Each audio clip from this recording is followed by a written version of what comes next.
This is Cambridge, May, June 2024. So it says prove the identity that sine square x minus cos x minus 1 divided by 1 plus cos x will be equivalent to 1 minus cos x. And when you're done with the proof, you now solve the equation that sine square x minus cos x minus 1 divided by this 2 plus cos x is equal to 1 over 4. So let's do the first part. Let's prove the identity. Now take note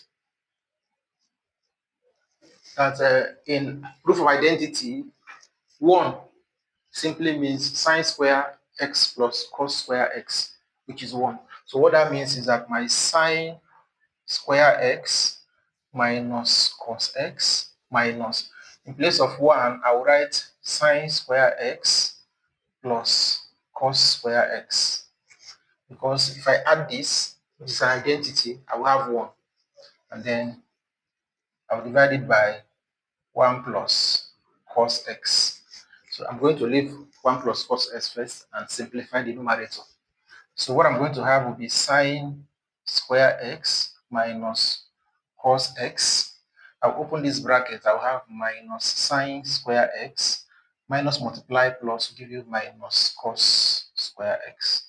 So if you look at this closely, sine square x will take down sine square x. So this will subtract this. So I'll be left with minus cos x minus cos square x. I'm not writing this down. When I'm done simplifying, I'll divide through. And the whole of this, I can factorize the negative sign by having minus cos x. Cos x minus is common. I'll have 1 plus cos x. Then let me divide by 1 plus cos x. I want to manage the board. So this, we collapse this. So you can see that we're able to prove that sine square x minus cos x minus 1 divided by 1 plus cos x gave us minus sine x, minus cos x rather.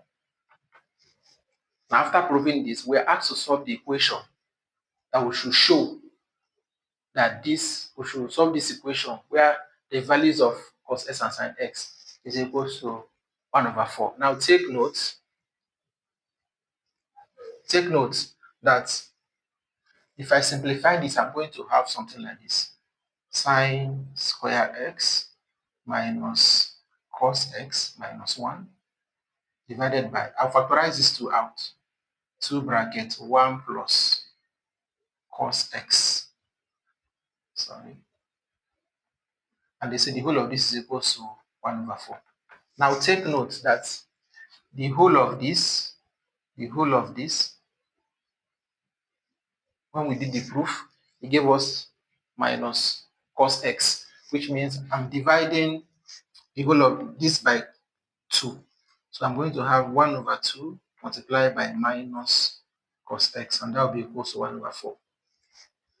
So 2 go 2 will give you 1, 2 go 4 will give you 2. So my minus cos x is equal to half. So minus cos x will give you half. Therefore, cos x is equal to minus half. So if I take the cos inverse, which is x, will be cos inverse of minus half.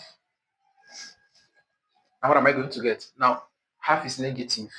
Definitely the value of sine, the value of cos for half lies both in the second and in the third quadrant, because the first and the fourth quadrant has cos to be positive. So if I take the cos inverse of half, let me just remove the sign, the negative sign. If I take the cos inverse of half, the value of x will be 60 degrees.